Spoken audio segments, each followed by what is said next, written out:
Well, good morning, everyone. Welcome to this morning's study. And we're going to try to finish off 1 Samuel chapter 22 and look at chapter 23. I think we'll see. I have no idea what's going to happen. But before we do, let's have a word of prayer. Dear Father in heaven, we are so grateful, Lord, this new day and all of the blessings of yesterday. We just invite your presence as we open your word together, as we seek to have light for our feet. We know there's lots that we don't understand, and we just ask, Lord, that as we study your word, that your Holy Spirit that inspired it can speak to our hearts, can reveal to us the things that we need, that we can have a clear vision of Christ, that we can see the things in our lives that need to change and the power that you provide for those changes. We pray for one another. We know, Lord, that there's many difficulties we face. Many of them are self-imposed, and some are circumstances beyond our control. But we know, Lord, that you have overseen all things, and so we give our lives into your hands. Be with us now and guide and direct in this study is our prayer in Jesus' name. Amen. Okay, so I'm just going to do a quick review of 1 Samuel 22 and what we've been doing, just to get our minds back on track. So one of the things that we have seen as we've gone through 1 Samuel is the conflicts with the Philistines, and we're going to see that again in chapter 23. So David is going to become this champion to fight against Goliath. Goliath was this a symbol of Parminder's date, November 9th, 2019, and July 18th was David. Showed the transition of leadership from Saul to David is from FFA to Christ. And then we see that Saul is going to be persecuting David because with the defeat of Goliath, attention is drawn to David away from Saul, and Saul then becomes jealous. And then we have in chapter 21 where David is going to flee Saul. And then in chapter 22, there's going to be a continuing to Saul's persecution of David. And David's going to go to these three different places, the cave of Adullam, and then Mizpah of Moab. And then the prophet Gad's going to come to him and tell him to go to Judah, and he's going to go then to the forest of Hereth. Now, when David was fleeing Saul was persecuting him.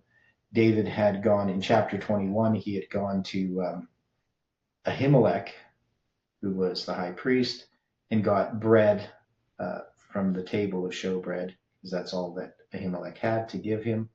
And he's going to see Doeg there, and Doeg is the chief herdsman of Saul.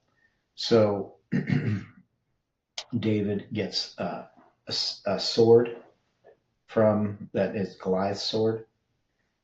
And so he has this sword and the bread, and we can see the bread represents doctrine, and the sword represents interpretation of doctrine, right? Methodology, you could say, whatever you want to call it.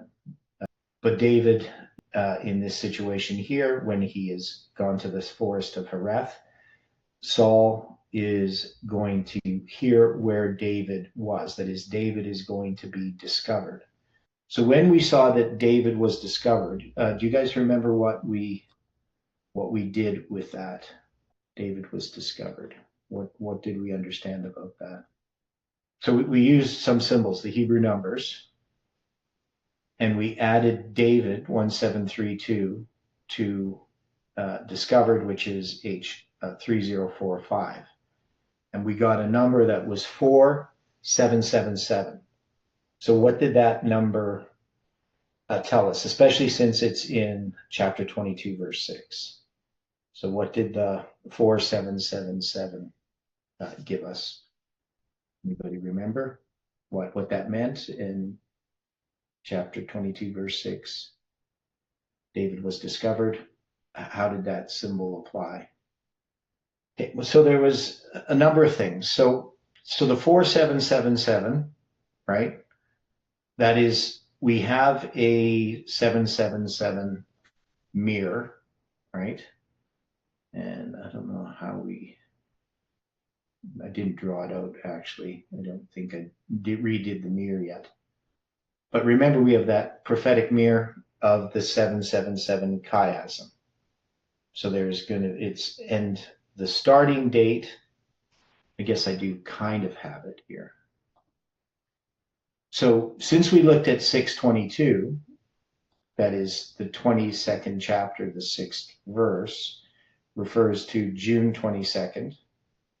And Jeff had these two dates, right? June 22nd, 2011, where he received $165,000 to start the School of the Prophets. And in the first camp meeting that they have in Arkansas after they had started the School of the Prophets was June 22nd, 2014. Jeff had made note of this. And the center date between those two dates is December 21st, 2012, right? That's what remember. And that has, so I didn't really finish this diagram off, but I could have, because what we have here is we're going to have 777 days. And you're going to have 777 days, 777 days. And then you're going to have 183 days. Don't have the lines there, but I guess I can just copy this line. I'll take this way. So, and then here you're going to have, I guess I can copy this. This ends up being 183 days, right? The center date, maybe I should say it's the centerish date, depends how you count it. The end of June 22nd, 2017 is the center date then of this structure. And obviously we have 777 days before December 25th, 2021. So anyway, we're taking that David was discovered. So how do we understand that David is discovered? What is that a reference to in our history? So we got this structure, which comes from June 22nd, which creating June 22nd in the center. So what is this discovery of David? That he's determined his location is said to be someplace, but we're looking at for something symbolic. Yeah. So they're going to know, I guess, that he's in the forest of Hereth, right? Horesh, or whatever it is. Right? Right. So that has something to do with the understanding that July 18th, 2020 is on the line of failed predictions, right? Because if we go back to this story, remember we have first with the first verses there, we're going to have, where's this here? Yeah, we're going to end up with this October 13th, 2018 date, right? That's going to be the result of looking at David departed from thence, right? We're going to use that. That is, it's going to give us this 11,745 days. If we add that together, that gives us 11,745, 6 years before Jeff is born, right? Which is 11,751. And then this, so if we see the difference, of course, between these are 6 days. If we counted from 1980, August 11th, 1980, we chose as this date. And we had, when we added David departed, right? We add that together, we get 3712. That goes to the 10th day of the 10th month in 1990, 3 days before my brother David died. And I'm converted at my brother David's in August 11th, 1980. That's where I am at that time. And then 3,715 days later, he's going to die, right? So he becomes a symbol of that. And that's going to be 28 years before October 13th, 2018, right? And we then can put these October 7th, 2012, that's going to be Thanksgiving, the weekend that I plan where I feed everybody at this camp meeting in Devon. And 6 days later is October 13th, 2012. That's just a symbolic date because it's 6 years before. So we got the 6 years at the beginning, 6 years at the end. But the whole point of that is the Cave of Adullam points to October 13th, 2018, with this symbol of the date of my conversion and my brother David, and just all of the numerical symbols in that verse, right? So if that's the case, when we look at the Cave of Adullam, and then we looked at, we didn't draw out a line dealing with Mitzpah of Moab, right? And we didn't really have a lot of numerical symbols with that in and of itself. But we know when he's at Mitzpah of Moab, he's going to be there and is going to hide his father and mother there from the reach of Saul, plus, other people are there with him. And he's waiting to see what God will show him. And so God sends the prophet Gad, and the prophet Gad is Hebrew numbers for prophet, Nabi, 5030, and then Gad 1410, so 1410, which equals 6440. We know that the word H6440 means the face, right? Like the bread of the presence, for instance. That word presence is panim, H6440. So we've run into that number before. I noted that if we took from 9/11 to November 9th, 2019, which is 6,633 days, and we subtract the prophet Gad from that, we would get 193, which is a mirror of 391. And there is from October 13th to November 9th, 391 days, well, 391 and a half, 392 if you count whole days. But that symbol is attached there. So this ties us to the Cave of Adullam, where we got October 13th.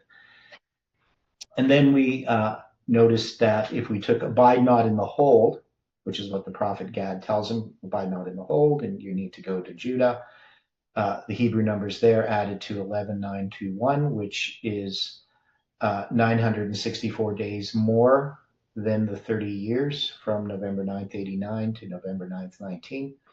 964 is 777 plus 187. So that gives us the 187 days from July 18, 2020 to Biden's inauguration. And so that gave us this date of January 20th, 2021 for Biden's inauguration, which connects then when we looked at this diagram and Doeg, we noted, so we have this 6/22. I know I'm going through this pretty quick, but we have June 22nd. We put these different dates, and the last date on this is June 22nd, 2020. If we take the name of Doeg, which is 1673, and count the number of days from that date, it will bring us to Trump's inauguration in 2025.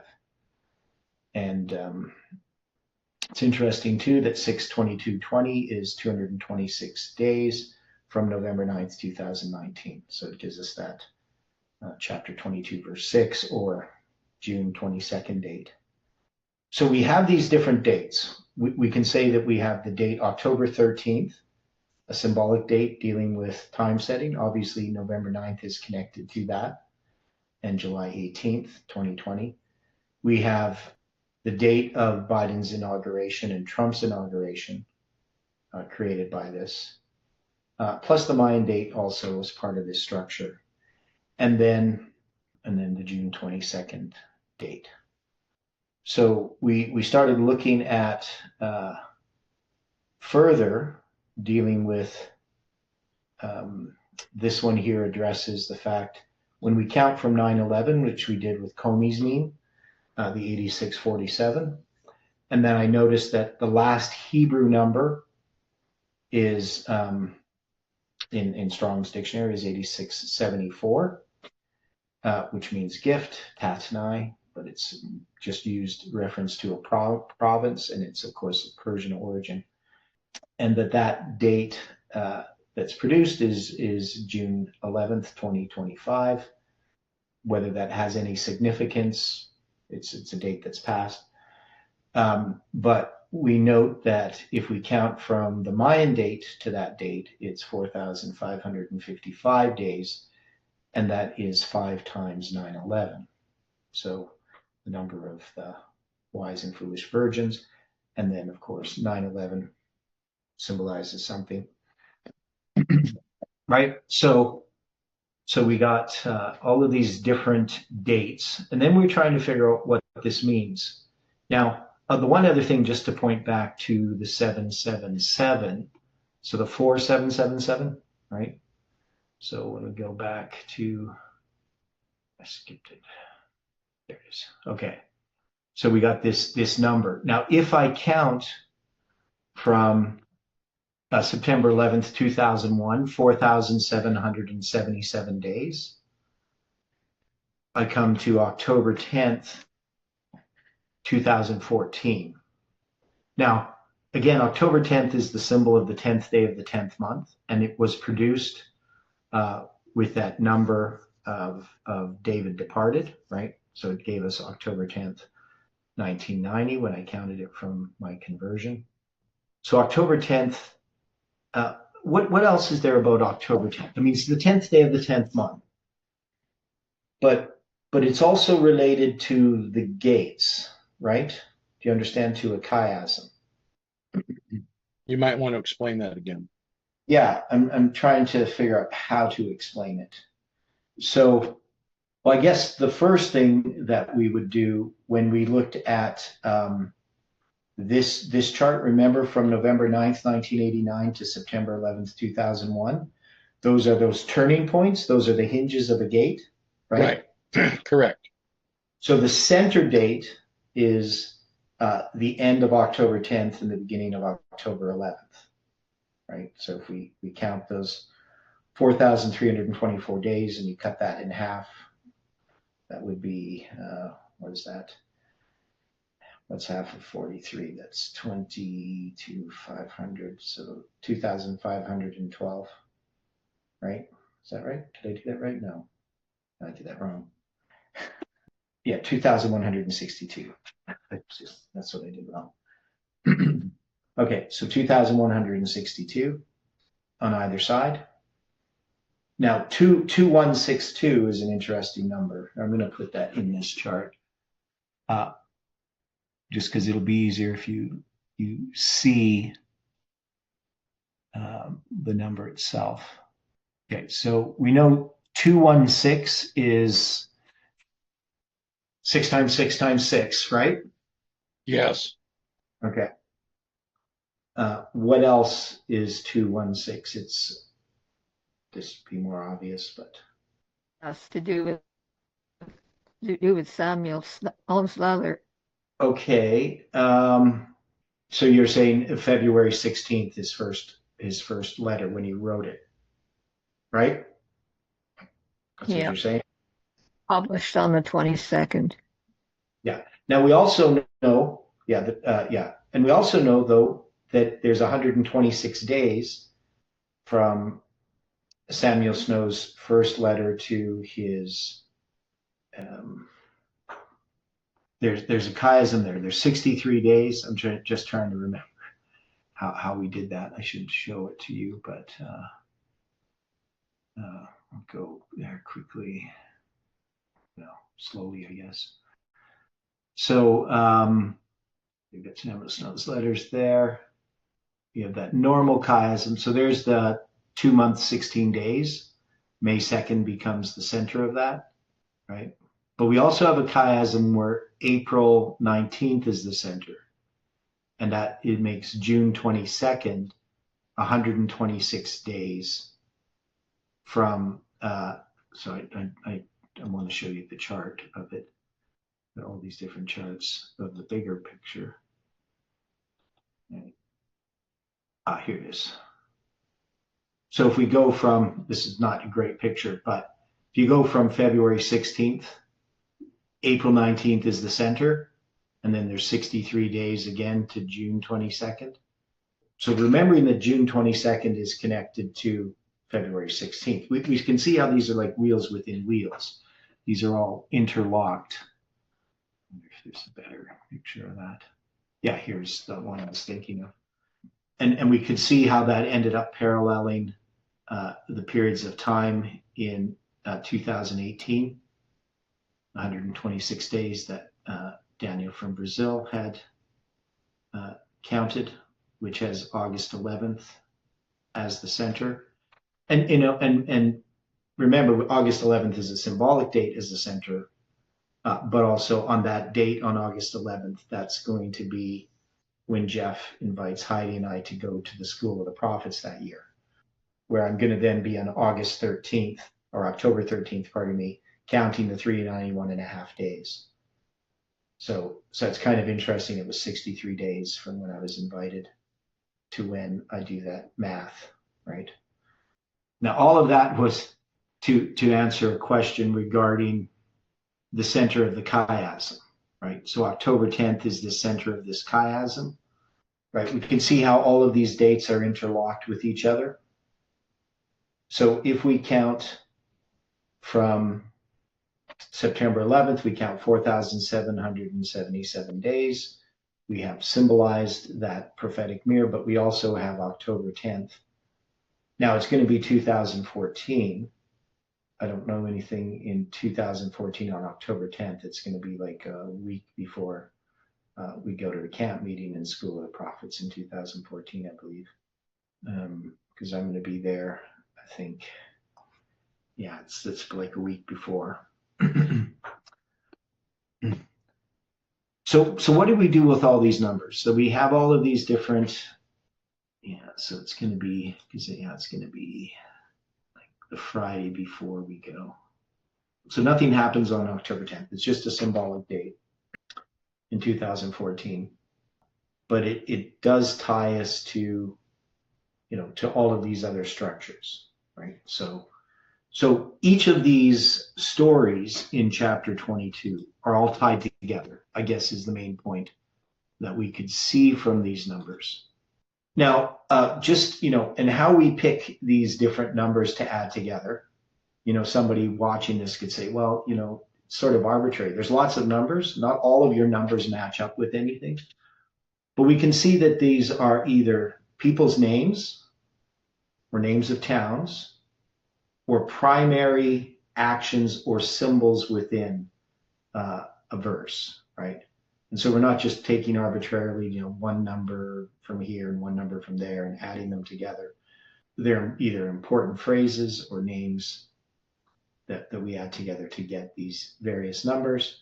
And sometimes we count from different dates based upon the symbols that are being given to us, like when we count from August 11th, 1980. That's just the date in 1980 that's significant is August 11th.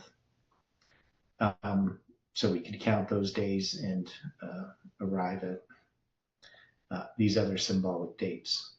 But sometimes they're events that have happened. So we're not predicting anything with these. We're just analyzing. These are analytical tools. So I've been trying to think where we go from here with this story as far as what further we need to understand about it. The significance of counting these Hebrew numbers, since the last Hebrew number from 9/11 was last Wednesday, right? That's June 11th. So June 11th can symbolize 9/11, right? That is, it's a mirror. Do you understand what I'm saying? So here, if we look at and go back to this diagram, yes, this is kind of what I wanted to talk about.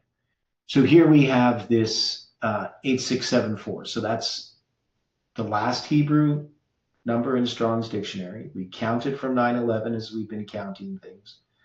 And we get 11.9 if we turn it upside down. Does that make sense? Yes. Okay.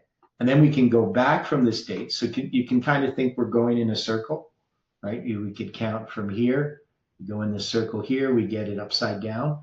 And then we come around this way, going back to this Mayan date, which is important. And we get 4555, which is 5 times 9/11, right? So that ties us back to here. So it kind of wraps things up a little bit as far as that this Hebrew number that we've been using, the Hebrew numbers that we've been using, show us that this 9/11 and 11/9 are tied together. And they're tied with this Mayan date as well. So I'm not sure what else we do with this, right? We have these different dates in here, 11/9, 9/11, the Mayan date, the 11/9/19. We haven't tied some of these together in this structure. That is, we don't have anything to say, like we don't have a span of time between the Mayan date and November 9. Now we know how many days is that? Does people remember the number of days on the Mayan calendar, November 9th, 2019? I don't off the top of my head. Yeah, it's almost 2520 because 6 days later is going to be 2520 days, and it's going to be 7 times 360 on the Mayan calendar. So when you get to November 9th, it's going to be the 15th. So you would just subtract 6 from 2520, and you'd get 2014. And what would be the significance of that? So I'm going to put this in here. So if I'm going to say here, the number of days between here, it's 2514, I believe. If I remember correctly, because they take 6 off in there. And what's the significance of that number? Now the Exodus, what year of creation did it occur in? Was it 1530 BC? 1533 BC, but Okay. it's going to be in the 2500 and like Sixth year. from creation, it's 2513. Okay. So it's kind of like the 2514th year. Depends how you count it, right? So that's the thing I think about that number from the Mayan date to November 9th, 2019. Now, of course, November 9th, 2019, we normally start at the beginning of that date, right? Midnight commencing November 9th, 2019. And from that Mayan date, we normally count actually from the end of that Mayan date, sometimes from the beginning. But I'm going to meet Heidi at the end of the day, right? Not at the beginning of the day. Right, so I meet her on December 21st, 2012. So that's the day the world's supposed to end, right? It doesn't. But so can we say that that's connected to that number of days from the Exodus? I mean, that's how I do it. I think they're connected, that it's a significant number. So I could put 2513 in there if I wanted. But we know that the Exodus occurs 7 years short of 2520 years from creation. And they're going to have 7 years after 40 years, they're going to have 7 years it takes to possess the land, right? Stephen calls it 6, but 7 inclusive. Right. So if they had not wandered in the wilderness for 40 years, it probably still would have taken them 7 years. And so they would have possessed the land 2520 years after creation, right? Agreed. Okay. So there's something about that as well. So that the fact that we have this 2514 days from the Mayan date to November 9th, 2019. I'm just looking at some of these other spans of time. Yeah, so I'm just checking here. Just make sure that my math, yeah, so to the November 15th, 2019, it was 2520 days. And then we have from that to Trump's inauguration, right? Trump's inauguration, November 9th, 2019. I haven't really looked, so it's 2,769 days. Nope, that's not, I'm looking at the wrong spot. Oh yeah, that makes more sense. 1,893 days. So I don't know if that's significant or not. 1,893 days. I mean, we have the 1893 General Conference Bulletin, but I don't think that relates to this at all. Is there anything else we could do with this diagram? Well, I'll put in the number of days here. So we have that, and put in this one as well. We know there's 108 days. I'm just putting these numbers in just so we can visualize them. To the Pope's inauguration, the 8th comes in, and then obviously 7 days in there. Okay. So is there anything that we can see? One thing we can see is the 108 in the 7. Doesn't that give us July 18? Repeat that, please. 108 and 7. So 108, that would be. Yeah, yes. Yeah. Okay. And then the 727 gives us July 27th, which is one of the things we use to derive July 18, right? From that structure, we have 1893 General Conference Bulletin. I don't know. The one thing we could say about that is that A.T. Jones is going to mark that as, the mighty angel of Revelation 18 as having come down, right? When we study the 1893 General Conference Bulletin. We also have in 4119, we have 4119, right? Just like we had 4777, though we don't have that I know of an 119 mirror, but we have 4119 down to 4,555 days is 5 times 911. So we end up with a lot of these symbols showing up in these structures, that they're held together cohesively by these different numbers that we have been using. Now, so we don't have, I haven't found that we can produce the number 8674 from Samuel chapter 22, verse 6 to 25. I haven't actually tried, but I haven't seen anything to produce that number. So that number is just an analysis of these different dates that we have arrived at, how it connects to 9/11 and 11/9, which I think primarily that, I guess one of the things that 11/9/19 plus 6 equals, 11/9/19. Oh, you're just saying that you're adding 6 years to November 9th, 2025. Okay. And why are you adding 6? Because it's 6 years short of 2520. Remember what you were saying? Oh, okay. Yeah, and we do have dates where we put them in the future that become symbolic dates. But we could also just say that 6/11/25 also represents 11/9/25.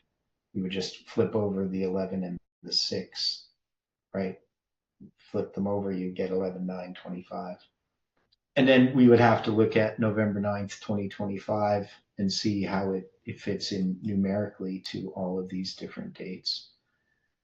But we wouldn't be looking for anything on November 9th, 2025. Okay. Right. So because we don't put dates in the future and then try to predict events. Yeah. So I'm just looking at the different numbers that result when I put that date in. Okay. And yeah, I'm not sure that there's anything more in this. It just helps us to understand. I guess what we're trying to understand here and this has been going on for a few years. So when Jeff initially marked the parallel to, like, he's marking the empowerment of the first angel's message, August 11th, 1840, he's going to place it on November 9th, 89, right? When he first does that. After 9/11, he's going to mark this empowerment of the first angel at 9/11. A few years after. And then he's going to talk about the arrival of the second angel also occurring at 9/11. He's going to have 9/11 being this like a double waymark. And he said Ellen White says the messages need to be combined, which I didn't really think was a good way of looking at it, but I thought the better solution would be to recognize they're two different lines. And Ellen White sees Revelation 18, the mighty angel of Revelation 18 coming down in the future, joining the third angel that arrived on October 22nd, 1844. So we can recognize that when she sees this mighty angel of Revelation 18 comes down, she doesn't see all the details of our line. So we could say in Ellen White's line, 9/11 is the arrival of the second angel. But in our history, when we look at our line, 9/11 is not the arrival of the second angel, right? Doesn't mean it's not the arrival of the second angel in the bigger line, but in the line where we have the first day of the first month, we have as 9/11, right? And then we have midnight cry, Sunday law. In that line, you can see that being the first day of the first month, it is the arrival of the second angel, right? You understand what I'm saying? That when we paralleled that line in 2016, and we put 9/11 is the first day of the first month, in some line that Jeff is using, 9/11 is the arrival of the second angel. But in our line, when we start to zoom in, we have November 9th, 2019 as the first day of the first month, correct? Anybody not understand what I'm talking about? Is November 9th, 2019 the first disappointment? Yes. Yeah, okay. So it is the arrival of the second angel on some line, not the line that Jeff had in 2016, because in that one, 9/11 was the arrival of the second angel. And I think that line is more Ellen White's line when you have 9/11 as the arrival of the second angel. So November 9th, 2019 becomes a disappointment within our history, the first disappointment. We have a tarrying time, and then we're going to have July 18th being proclaimed, right? And July 18th is going to parallel in some line on October 22nd, 1844 is the second disappointment, or the great disappointment, right, for this movement. So that's a zoomed in line. So when we deal with this zooming in and zooming out, what are we doing? How are we zooming in and zooming out? What did we learn when we spent time understanding the lines? Because we zoom in and zoom out, but how do we do that? I know it's kind of a broad question, but what's the principle behind how lines are constructed that we can zoom into a line? And when we zoom in, what are we zooming into? Are we zooming into a waymark and then seeing another line? That would be a way of approaching it. Yeah, that's really the only way that we can zoom in. That is, we have to look at some detail. That is, when we zoom into a waymark, we can see that we have a line. Now, some of the waymarks that are on the zoomed out line can still be part of that new line that you created, right? So like if we zoomed into, on this line here, we zoomed into 9/11, it doesn't mean 11/9 disappears, right? Now, so part of what I'm trying to understand here is that we have these lines that we've drawn, but we haven't drawn them as lines, right? You know, they're not reform lines, correct? We have all these lines, but none of these lines have, you know, the first angel's message arriving, you know, it's being formalized, it's empowered, right? Which is normally what we do with these lines, right? We would have a line like this, first angel waymarks of 1 Samuel 20, right? You can see here we got these waymarks there. And we sort of neglected it a little bit, not really neglected it. We just don't understand the lines enough yet, the details, to figure out how these reform lines work, right? These are fairly complex lines. And so we haven't We haven't completed them, right? We have all these different lines. None of them are completed. Now, in some ways, we sort of have in the back of our minds how these are structured, what these lines are. But before, we've always been marking, this is the time of the end, this is the first angels arriving, etc. Right? But we haven't done that for a few chapters since chapter 20. And chapter 20, we just did it for the first part, for the first angel's message. So, okay, I'm reading the chat here. I'm not sure what Angela's talking about there at all.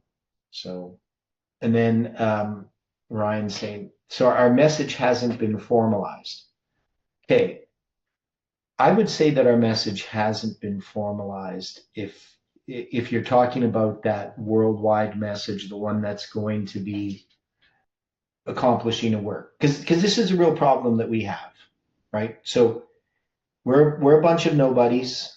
We were part of a movement that was fairly big, but still not a major movement as far as, the church was concerned. Jeff never really got much attention. Like he wasn't on most people's radar. In the Northwest, of course, Pacific Northwest there, whatever the conferences are there, I don't know how they're named, but in that area, Jeff had some notoriety due to the fact that he had been with Hope International. And then there was a lot of conservative Adventists there who saw Jeff as a threat, and some of the conference. So there's, conference and some conservatives joined together to come against Jeff.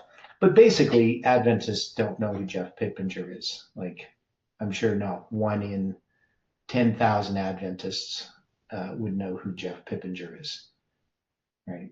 I mean, maybe they might have heard the name if they knew about the July 18 thing, so maybe that got him a bit more noticed.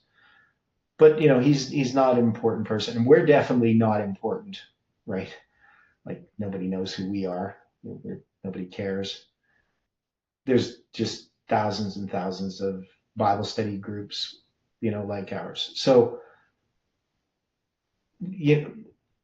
so we know that whatever the message is, it's a lot bigger than us. But we do believe that we have a part to play in it. And that in that big line that Jeff had looked at in the past, where we have the arrival of the second angel as being 9/11, that he's actually zoomed out a little bit, right?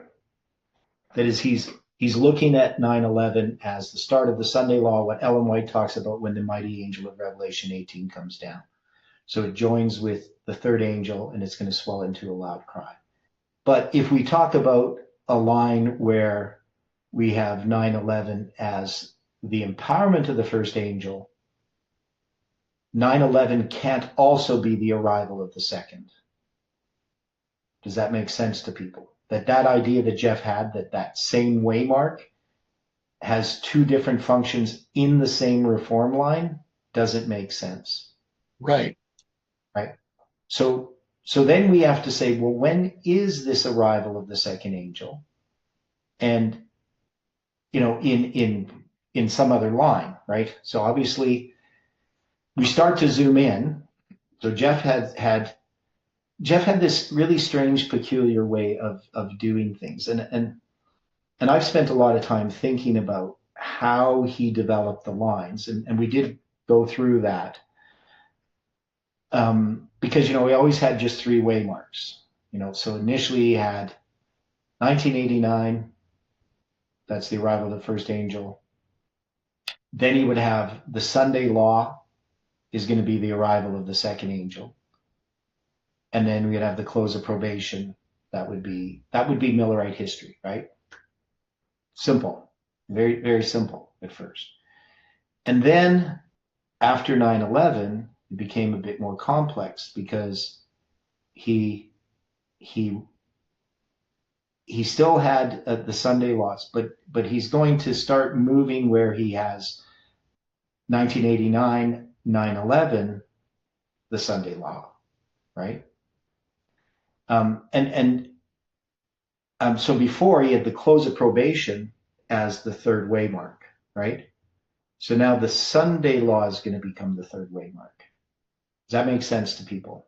If you can visualize it, I'm not showing you this here. You can't see it. But so in a sense, he continues to zoom in, right?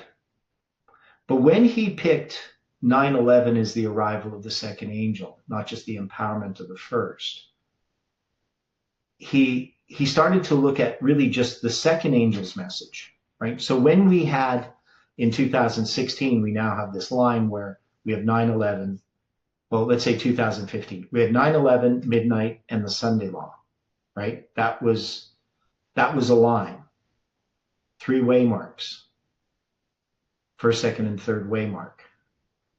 And then we're going to get in 2016, we get midnight. That is, we split the second waymark into 2 different waymarks, midnight and the midnight cry, because it's a doubling. They're really the same waymark, right? But they're now separated out. And then, we're going to get, of course, November 9th, 2019. We're going to get July 18, 2020. And so we keep zooming into our history. We end up with all of these different midnights and midnight cries and closes of probation. And it becomes really confusing. So what we tried to do is to sort through all of this. And the way that we did it is we went back, first examined the foundation. Was the foundation laid correctly? Yes, it was. Then we wanted to understand the lines. So we started going through right from Genesis chapter 1, understanding how we could look at a reform line. So now when we talk about our message hasn't been formalized, well, which line are we talking about? And if we're dealing with the second angel's message, when is the second angel's message formalized in Millerite history? In the first, is it Exeter? Well, it would be empowered at Exeter. Right. So Boston. Yeah, Boston. So Boston is going to be the formalization of the second angel's message. Now, Samuel Snow's been presenting that same message prior to Boston, right? It's going to be his Samuel Snow's letters, right? He's going to have these letters, and that becomes the prediction before midnight. Midnight in that line is the formalization. The midnight cry is the empowerment. Okay. So when we look at our history and we had 9/11, midnight cry, Sunday law, in that line, and we now know that 9/11 isn't the arrival of the second angel in our history, right? I mean, it is from Ellen White's perspective. So Jeff now had this line where he's been zooming in, but he's going to take that zoom in and he's going to place it at the waymark where Ellen White has said the second angel arrives. That is the start of the Sunday law. Right? But in our line, we can't look at 9/11 as the second angel arriving. We can if we zoom out. But he's in a sense, Jeff zoomed out and zoomed in at the same time. Right? Does that make sense to people? That he's going to look at that second angel arriving from Ellen White's line.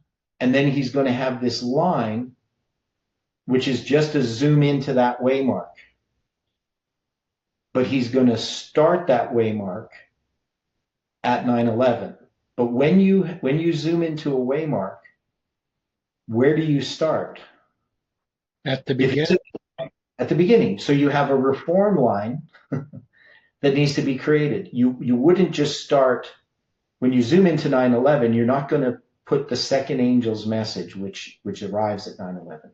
You're not going to put it at the start of your waymark, like the start of your reform line. You still need to have 1989. So Ryan says you would start at the highest level of resolution, right? That is, you're going to look at the whole line, right? So you're going to zoom in and you're going to understand that line. So I think what we have to get accomplished with 1 Samuel chapter 22, and maybe even 21 and 20, is we have to somehow figure out how these lines are interconnected and place the waymarks there and recognize at what resolution we are zoomed in at. Because the question that Ryan asks, so our message hasn't been formalized, correct? Right? That's the idea that he's asking. I think it's a question, even though I don't see a question mark there. We have to figure out what line we're talking about. And, the struggle that we're facing, and I'm just trying to, put it into, really clear, simple language, is we're trying to figure out what it is we're supposed to be doing.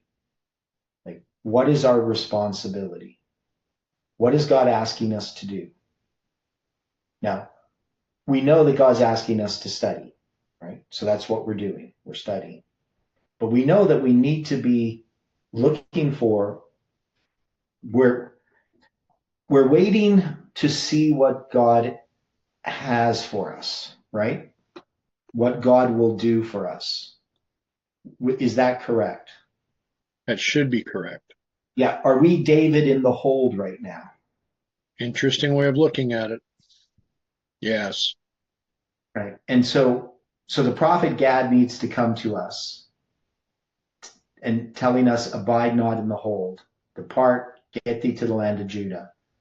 Then David's going to depart and come to the forest of Hereth. Now, I think that that's kind of where we're at, somewhere in there. Now, we also have then in the next part that Saul's going to kill the priest at Nob. And he doesn't personally do it, right? Obviously, Doeg does. And that does bring us to this history. And what we believe is that something is being destroyed because of our neglect to some degree. We're not really sure that the 85 priests that are going to be killed and the city of Nob, where the men, women, children, animals, all this stuff are going to get killed. How we relate that symbol to where we're at right now, we don't know. But we are there somewhere, right? This is addressing something that's happening presently. Now, one thing I wanted to point out here that I noticed is the word Nob. So what verses does the word Nob in 1 Samuel 22 occur? Should be able to see it there. 9/11. 9/11, 19, right? Yeah. So is that referring to September 11, 2019 or to November 9th, 2019? Or to both? See, I would say it's pointing to 11-9. Obviously, they come numerically. 9 always comes before 11, so they couldn't have them listed here as 11-9-19. But doesn't this point to 11-9-19? And then we have to really understand what 11-9-19 is. If 11-9-19 is the arrival of the second angel, then if we zoom into that arrival of the second angel, aren't we then producing the reform line that we are in presently? That is, when Jeff understood 9/11 as the arrival of the second angel, he was in a perspective of a certain history of what he was looking for, right? And now we're in the arrival of the second angel. We can just say, since November 9th, 2019, the second angel arrived there. And a lot of the attributes that we had given to 9/11 now can be placed at November 9th. Because we have a reform line where November 9th is the arrival of the second angel. And we can zoom into that and see the entire reform line. And that should be the primary reform line that we are in as a movement. How that reform line relates to all the other reform lines and so forth, that may not be fully clear because we don't know what's happening in the future and how things are going to unfold. But what I think we've been studying for the last 6 months or so is we really have been, maybe longer. We've been studying the arrival of the second angel's message as November 9th, 2019, trying to understand it.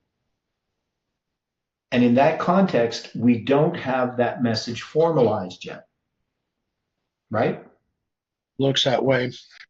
Yeah. So we don't know what God's going to do. We don't know how it's going to unfold. We don't know how long things are going to be.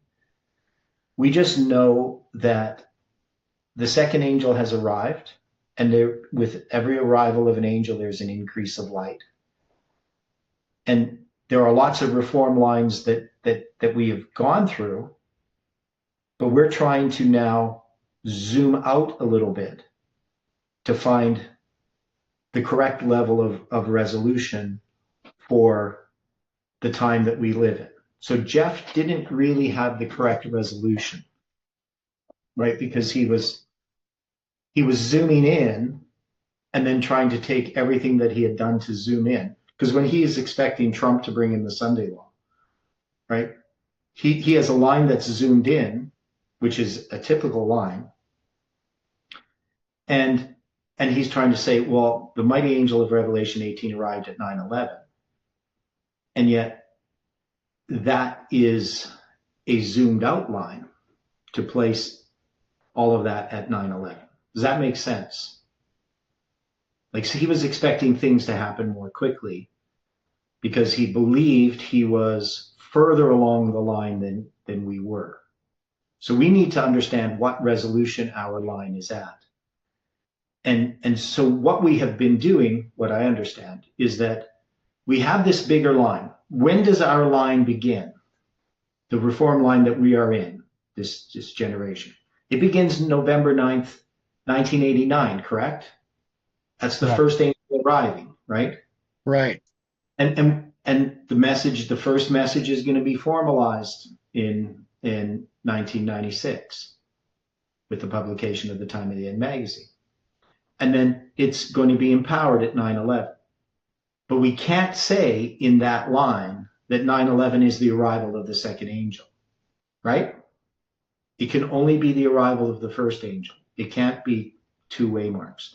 We have no pattern like that in Millerite history, right? We would have to be in a different reform line, and that reform line that makes 9/11 the arrival of the second is Ellen White's reform line, where she doesn't have the first and second angel's message differentiated. She implies that that's going to happen. And so we can say 9/11 is the arrival of the second angel. It's the beginning of the Sunday law on Ellen White's line. But we now have zoomed in and we realize that the first angel's message was empowered at 9/11, but the second angel has arrived at November 9th, 2019. And so since then, we've been in the tarrying time. Now, we have a line where, July 18th is this waymark, right? And, we could say that's midnight or different things like that. We had lots of lines where we were zoomed into that history, understanding the detail. But we want to now just understand our whole line. And that line is going to include first the formalization of the message, which I still think is future. The empowerment of the message. So what's going to empower the second angel's message? The arrival of the third angel's message. No, the third angel's message arrived October 22nd, 1844. It doesn't arrive again. Okay. Right? So would the Sunday law be the empowerment of the second angel's message? And then the close of probation being not the arrival of the third angel, because in every other reform line we had the third angel arriving, but it would be the empowerment of the third angel in our history when probation actually closes, right? So Ellen White has the third angel arrives October 22nd, 1844. It's going to continue, right? At some point, that third angel's message closes, right? That's going to be the close of probation. At the close of probation, that's the close of the third angel. But in order to get to the close of the third angel, the second angel has to join it. Ellen White just sees that zoomed out. She doesn't see the differentiation of November 9th, 1989. That's not in Ellen White's line at all, right? Other than she says that when this second angel joins, the implication is that the first angel also has to come first, right? And so the first angel has come and it has done its work. But November 9th, 2019 was the arrival of the second angel. And so where in this time, understanding that we had this first angel's message where Jeff had brought that message, he's going to not accept this second message, right? He's going to initially kind of accept it, right?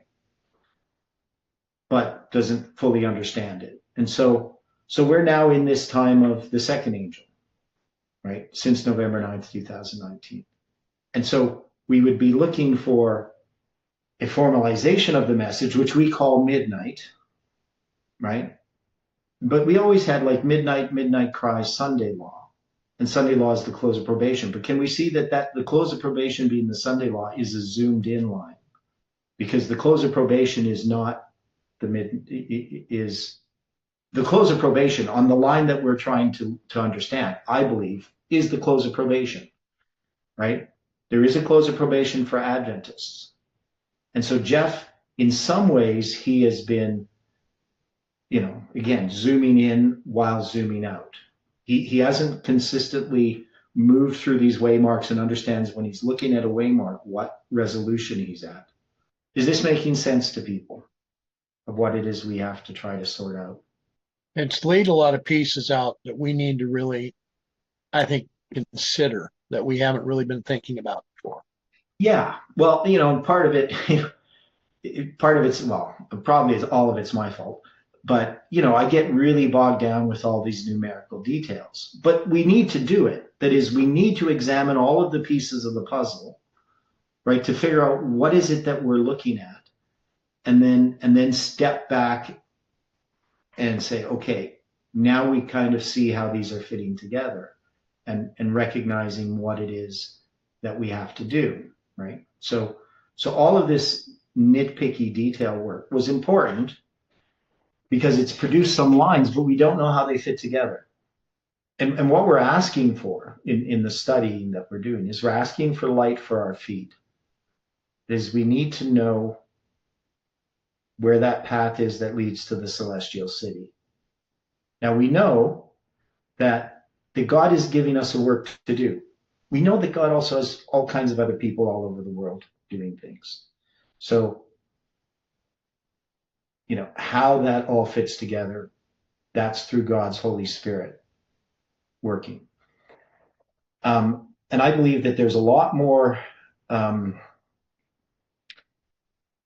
people who have insight, at least partial insight, but don't have the whole picture, that when they see the picture unfolding, they will recognize it as for what it is.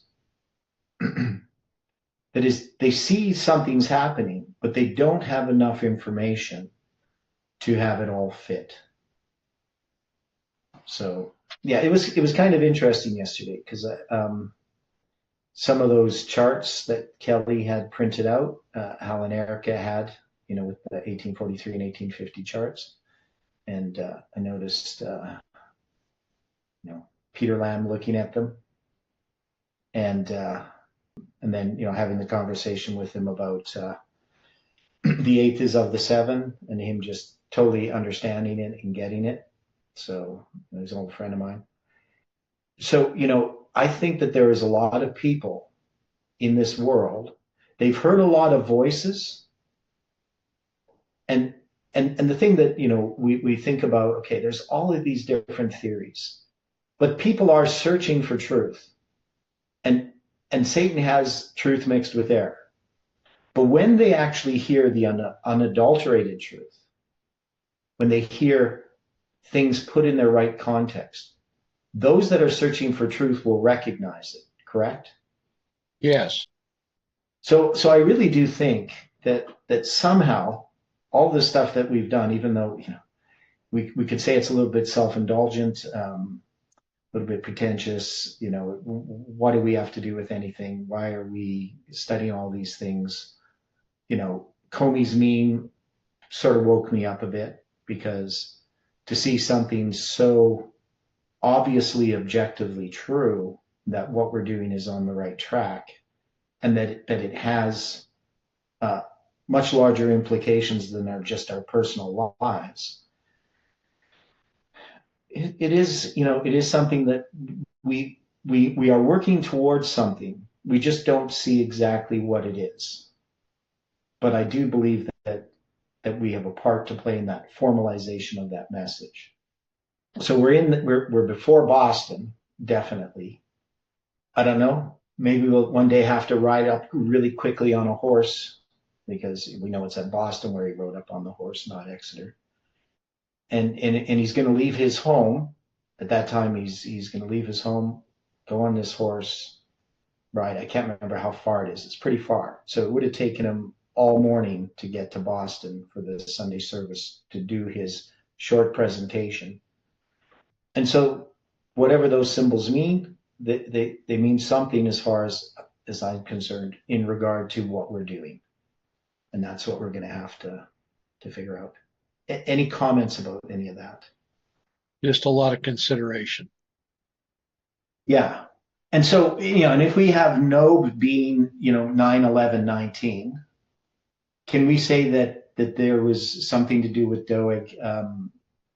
He's going to be killing these people. Is that something to do with what happened in our movement in connection with that? That would be a very interesting application. Yeah. So, yeah, I mean, to me, it is becoming clearer. But yeah, there's a lot of things that we've had to consider, a lot of information that we have to hold in our head to try to make sense out of this. Oh, what was the other thing about Nob? I'm trying to remember. Okay. Now I know we counted from September. I always keep saying September, June 22nd, 2011. Right, we counted 5,011 days, and we came to this March 11th, 2025. Now March 11th is we just said as a symbol, that's half of 622, right? So that brought us to Millerite history, to Samuel Snow's third letter, right? The one that he wrote on June 22nd, which was Pentecost, right? And then it's published 5 days later on June 27th, which on the biblical calendar is the 11th day of the third month, which when we doubled it gave us the date that he wrote it. So I would say that this, that it's tying us to this March 11th, 311 date, I think is significant in understanding that this is like a puzzle that needs to be solved. But it relates to that aspect of Millerite history, that is the Pentecost letter. And the one thing that I know about the Pentecost letter is it represents the work of the Holy Spirit with what happens in the movement, that is the upper room experience, right? And that is the one thing that we've been praying for and struggling with, what's happened within the movement. So, but when we look at Nob points us to this, and that Nob is going to be attacked by Doeg, what that is, we've seen in the movement, Doeg represents that backbiting, that gossip, that misinformation that has decimated the movement, right?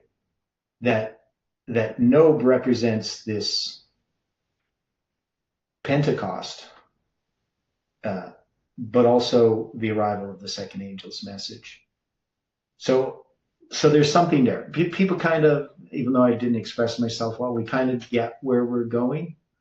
It's going to be hard work. Like I still don't really know how this is going to all fit together, but we can see that it does, right? Okay, any final comments? Because I could blather on for 2 more minutes, but I'm not going to say anything new. Okay.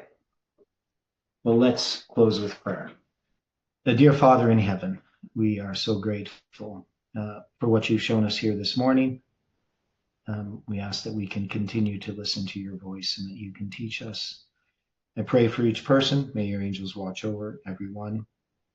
And may you guide and direct our day and the things that we think about, and that we can come together tomorrow and progress in this study in our understanding. Bring us together again, we pray, according to thy word and thy will. In Jesus' name we pray. Amen.